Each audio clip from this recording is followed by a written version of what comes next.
David Townsend, Craig Haskins here. How you doing, bud? Good, Craig. How are you doing? I'm great. What do you have going on? Anything new?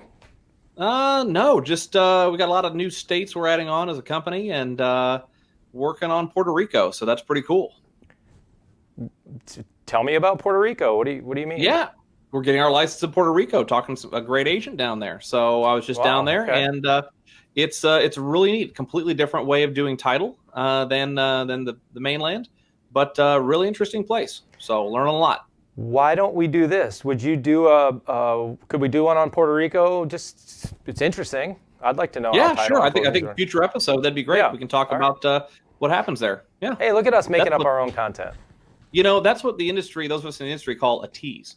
That's a teaser. Hey, Dave, what do you have today? You started telling me in New Orleans about this interesting case, and I thought maybe it'd be a good episode for that floats. Yeah.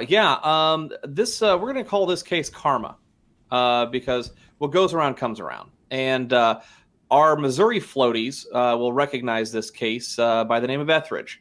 So a few years back, husband and wife owned a piece of property. They took out a deed of trust on the property. The husband signed as grantor. The wife acknowledged the deed of trust. She did not sign as grantor, but acknowledged the deed of trust. Well, husband died.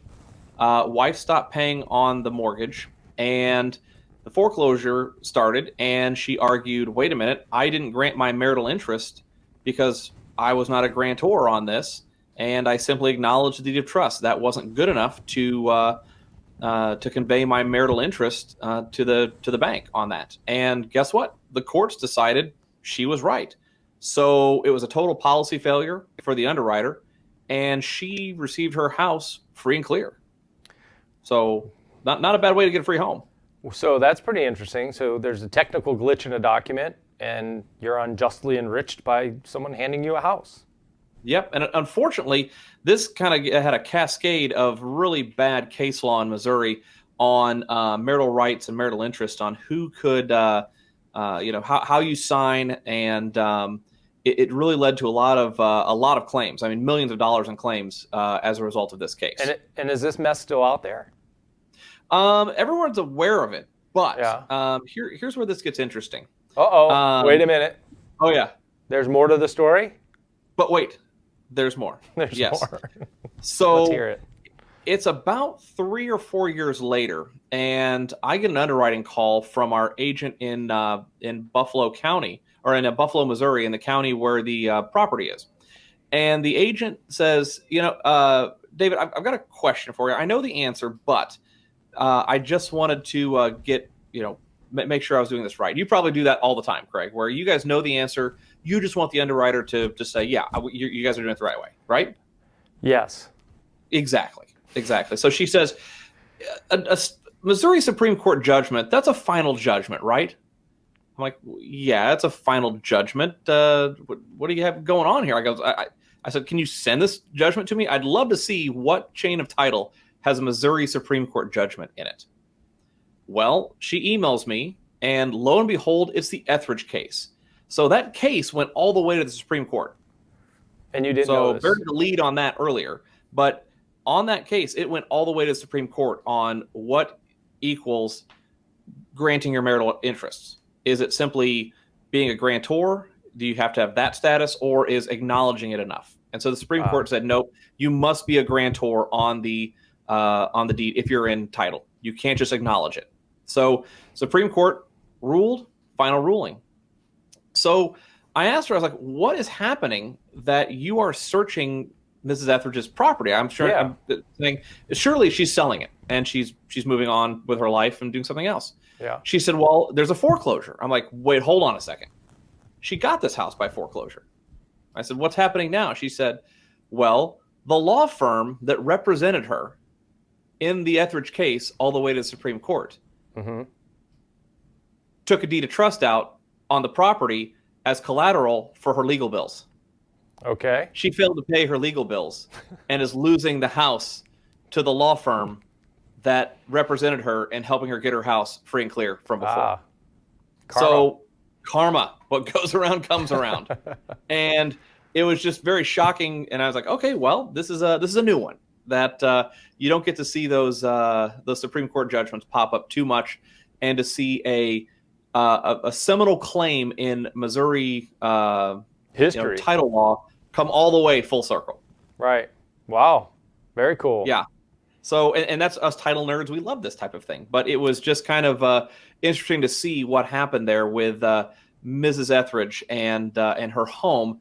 And the lawyers were very, very careful to make sure that all the foreclosure docs and the mortgage was properly signed. Yeah, yeah, it's probably a good lesson to be learned. Yeah, they knew what they were doing. I hope so. So there's part of our floaties that are really into this title nerdiness stuff. And there's part of our floaties that are just, let's face it, Dave, they're just in it to listen to us and watch us and laugh along with us. This title stuff is not their cup of tea. So if you've watched this far and you enjoyed hearing that discussion, comment below. I think there's something to comment below. If you're watching on Instagram or Twitter or Facebook, put a comment or a like or something in there. Let us know, hey, Craig, Dave, I made it to the end of that. And maybe you learned something too. And if you have your own version of a story that you want to send to us as well, send it to the show at thatfloats.com. It says so right up on the screen. Is it left or right? Yeah, there you go. That way. It's weird because I have a screen and then you got the camera and then you got David in my ear and then anyway. So show at thatfloats.com.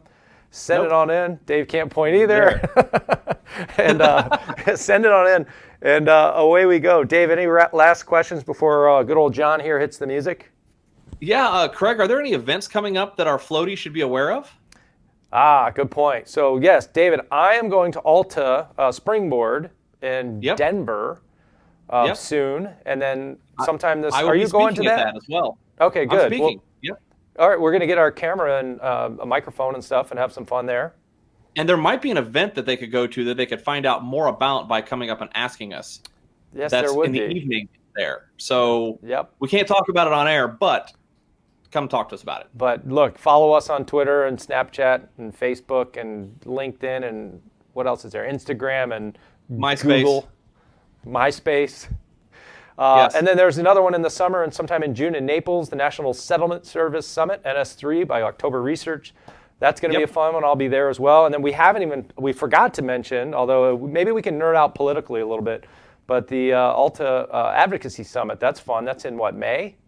Yeah, that's in May in D.C., and it's a great time. It's basically a Dave and Craig party because we're doing all things TIPAC, which we can talk about TIPAC in general.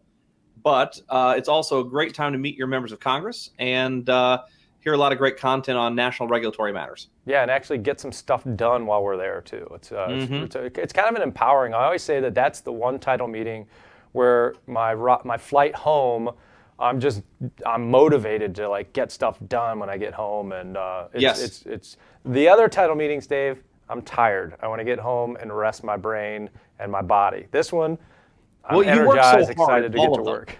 So, yeah. We work so hard, You're always Dave. Going constantly. And, the floaties, we have to deliver great content for them, so we always have to be on. I mean, they pay a lot for this podcast, so we have to keep giving them this good content. Exactly. All right. That's it, buddy. We'll see you soon. All right.